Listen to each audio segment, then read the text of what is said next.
Hello दोस्तों, welcome back to our YouTube channel. तो दोस्तों, आज के इस वीडियो में मैं लेके आया हूँ एसेंचर की तरफ से मास हायरिंग। तो एसेंचर हायर कर रहा है system and application service associate programs के through BCA and bachelor of science stream के स्टूडेंट्स को। तो ये मास हायरिंग होने वाला है और ये एंट्री लेवल हायरिंग है। आपका इसमें एक्सपीरियंस 0 मंथ से लेके 11 मंथ का हो सकता है। अगर इससे ज्यादा का है तो आप इसमें एलिजिबल नहीं है। और इसका जो सीटीसी आपका बन के आता है वो होता है 3.4 एलपीए का। और आप लोकेशन देख सकते हैं, बैंगलोर, हैदराबाद, चेन्नई, कोलकाता, नागपुर, इंदौर, मुंबई, जयपुर। तो ये सब आपका लोकेशन होने वाला है।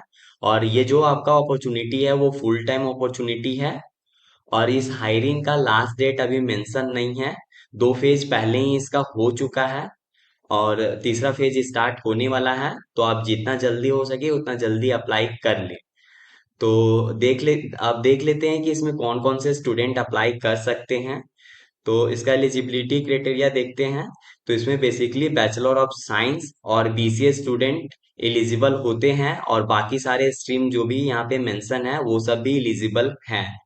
तो मेनली जो फोकस होता है इस हायरिंग का वो बीसीए और बीएससी सीएस स्टूडेंट के लिए होता है। और इसमें बीई बीटेक एमई एमटेक और एमसीए स्टूडेंट इसमें एलिजिबल नहीं होते हैं, उसके लिए एक अलग प्रोग्राम आता है।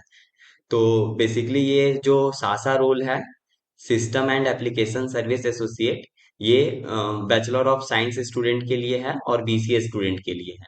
अब देख लेते हैं इसका हायरिंग प्रोसेस इसका क्या होता है।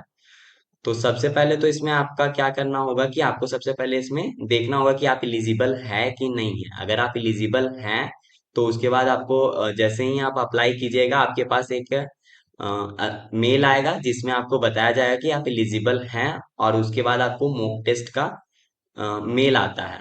और वो मॉक टेस्ट आपका 10 मिनट का होता है। जस्ट प्रैक्टिस असेसमेंट होता है ताकि आप एक्सपीरियंस कर पाएं ओरिजिनल असेसमेंट को। और ये जो मॉक टेस्ट होता है आपका हार्डवेयर और सॉफ्टवेयर और इंटरनेट को चेक करने के लिए, क्योंकि ये जो पूरा प्रोसेस है ये ऑनलाइन होगा। आपका सारा हायरिंग प्रोसेस, सब कुछ, इंटरव्यू वगैरह सब कुछ ऑनलाइन ही होने वाला है।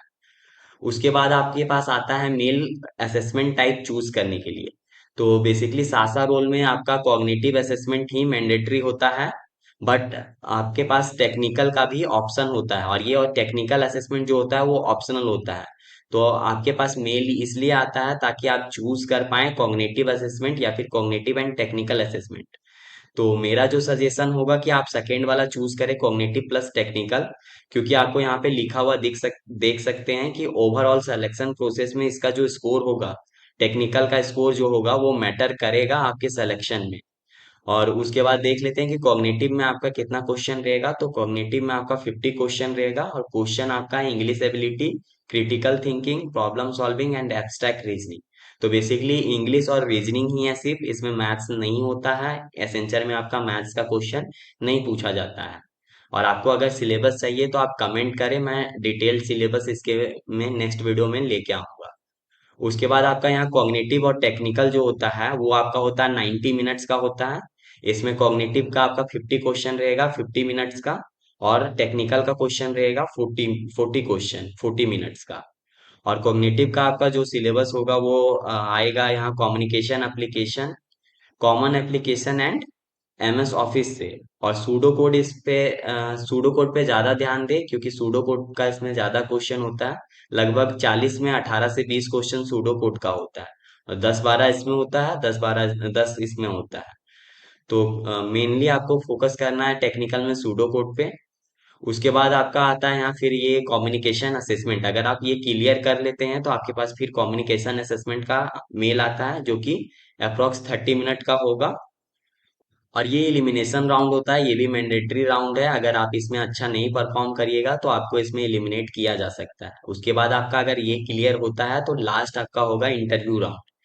तो इंटरव्यू राउंड के बाद फिर आपका लगभग 2 वीक में, आपका 2 से 3 वीक में आपका रिजल्ट आएगा।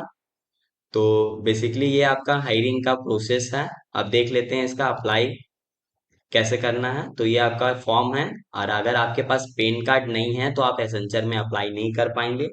तो आप पेन कार्ड बनवा लें अगर आपके पास नहीं है तो।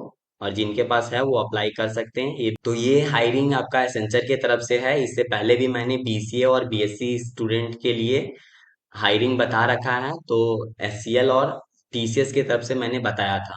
तो टीसीएस हायर कर रहा है बल्क में। तो उसका जो ऑनबोर्डिंग है, अगर आपके पास ग्रेजुएट डिग्री है तो आपका ऑनबोर्डिंग जल्दी हो जाता है as compare to Accenture. Accenture का थोड़ा लेट होता है, अगर आपके आपके पास ऑफर लेटर आ जाता है तो थोड़ा सा डिले होता है। बट टीसीएस में ऐसा नहीं है, अगर आपके पास डिग्री है तो उसका ऑनबोर्डिंग तुरंत हो जाता है। और वो बल्क में है तो अपॉर्चुनिटी मिस ना करें। आपको टीसीएस और एसेंचर और एचसीएल तीनों का लिंक आपको डिस्क्रिप्शन में मिल जाएगा। तो आप जाएं, जल्दी अप्लाई करें। तो आज के लिए इतना ही दोस्तों, मिलते हैं फिर से एक नई वीडियो में। तब तक के लिए बाय बाय।